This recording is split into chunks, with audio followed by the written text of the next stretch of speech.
Let me be very, very clear about something. What we witnessed was not just a loss. Oh no, this was a public humiliation, a complete and utter embarrassment on your own home floor. 135 points.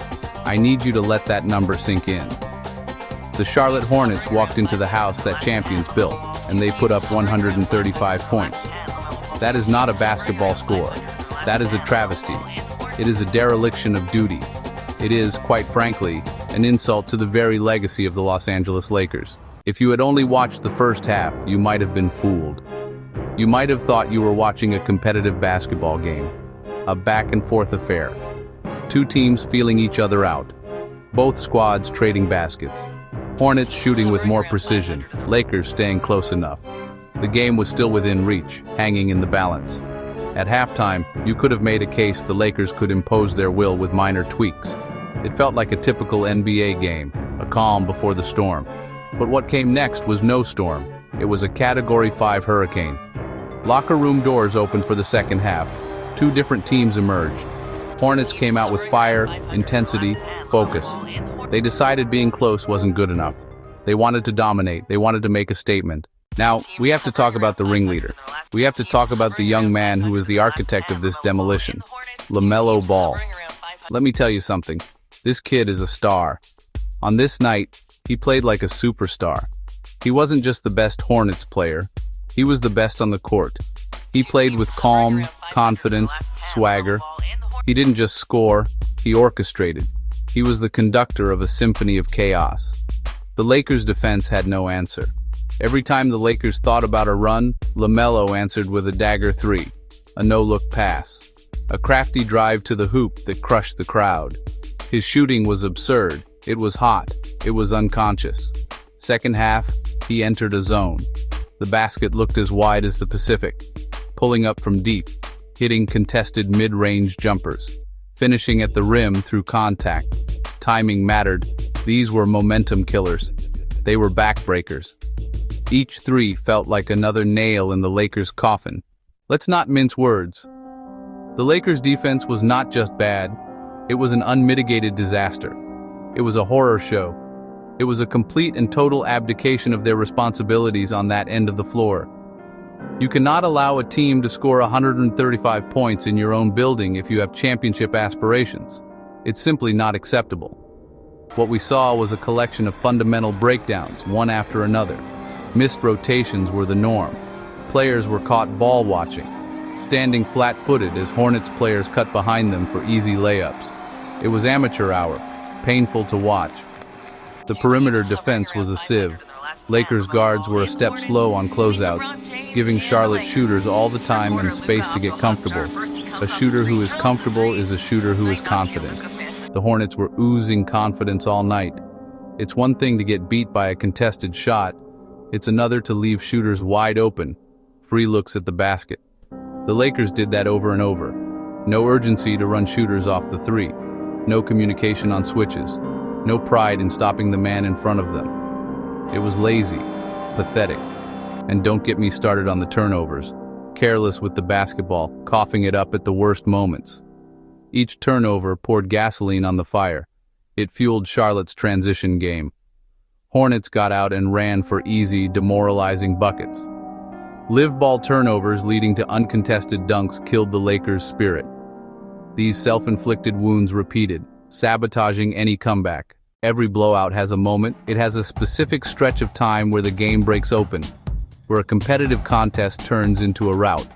For the Lakers, that moment came with the force of a tidal wave early in the second half. It was a barrage, a blitzkrieg of scoring from the Hornets, a sustained, overwhelming run. Left the Lakers shell-shocked and gasping for air. They did it in the blink of an eye. The Lakers were scrambling, calling desperate timeouts. It was like trying to stop a flood with a paper cup.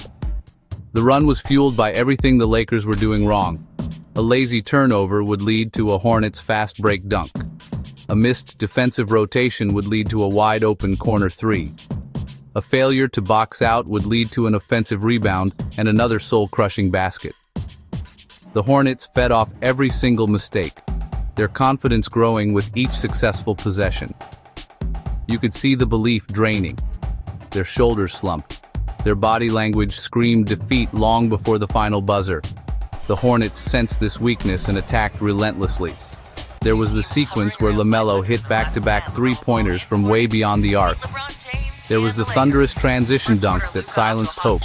There was the brilliant midcourt steal turned into an easy layup. So, where do we go from here? After a beatdown of this magnitude, the natural human instinct is to point fingers, to play the blame game. You can blame the players for their lack of effort. You can blame the coaches for a faulty game plan. You can blame the front office for the roster construction. And you know what? There is plenty of blame to go around. No one associated with the Los Angeles Lakers should be able to look themselves in the mirror after this performance and feel good about their contribution. This was a collective failure, a total system breakdown from top to bottom. But playing the blame game solves nothing. It is a loser's mentality. The hard truth, the bitter pill that this Lakers team must swallow is this. The Charlotte Hornets were simply the better team tonight. They were more prepared. They were more disciplined. They played with a fire and a passion that was completely absent from the Lakers' side. This loss wasn't a fluke. It wasn't bad luck. It was earned. It was a direct result of the Hornets executing their game plan to perfection, while the Lakers failed to execute on the most basic principles of basketball: effort, focus, defensive pride. Acknowledging that reality is the first and most painful step toward fixing the problem. The very next practice needs to be a horror film. It needs to be 2 hours of nothing but defensive drills, rotations, closeouts, communication, boxing out. They need to drill it until they are sick of it, and then they need to drill it some more. They need to be reminded, forcefully, that winning in this league starts and ends with a commitment to stopping the other team. This loss has to be a wake-up call.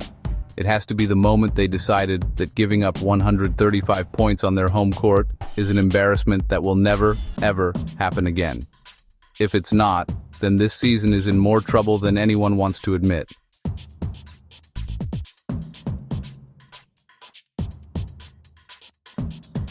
Hovering around 500 in their last 10, LaMelo Ball and the Hornets. I'm a guy who trusts his eyes, but sometimes you have to look at the stat sheet to understand the full scope of a catastrophe. The box score from this game doesn't just whisper the story of this loss.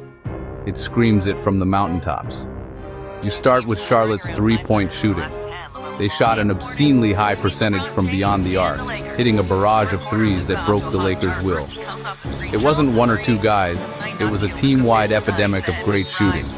Open looks, too many threes. You are not going to win. Period. It's a simple mathematical reality the Lakers ignored. Then, the assists. The ball was moving for the Hornets. LaMelo had a huge night distributing, but he wasn't alone. Whipping the ball around the perimeter, making the extra pass, finding the open man. Assist totals, sky high. Contrast, Lakers, isolation plays, forced shots. The ball stuck in players' hands. Rebounding battle, Hornets with more energy. It showed on the glass. Crashing offensive boards, creating second chance points. Every offensive rebound equals another possession, another dagger. Second chance points kept pressure on and denied clean defensive stops. And finally, turnovers, the cardinal sin. Lakers turnover count, far too high. Not dead ball, live ball steals leading to fast break points. Points off turnovers, laughably lopsided. Lakers gifted points to Charlotte. The stat sheet is an indictment, Exhibit A. This was not bad luck. It was a team thoroughly out-hustled, out-executed, outplayed, optional. Graphic overlay, Hornets high 3P% and assists, Lakers lower numbers and more turnovers. The crowd at Crypto.com Arena came expecting a show. They expected the Lakers to handle their business against a young, hungry Hornets squad. They paid their hard-earned money to see dominance. They paid to see a statement. Instead, what did they get? A front-row seat to a defensive meltdown of epic proportions. They watched their team run off the court. They watched their team get out-hustled. They watched their team get outshot. They watched their team get out-coached. You could feel the energy drained from that building, replaced by stunned, uncomfortable silence. 19,000 people realizing, all at once, their team did not show up to play. This wasn't just a bad night, it was a systemic failure. This is the kind of loss that lingers. It's not one you shake off by the next morning. No, this loss sticks to you.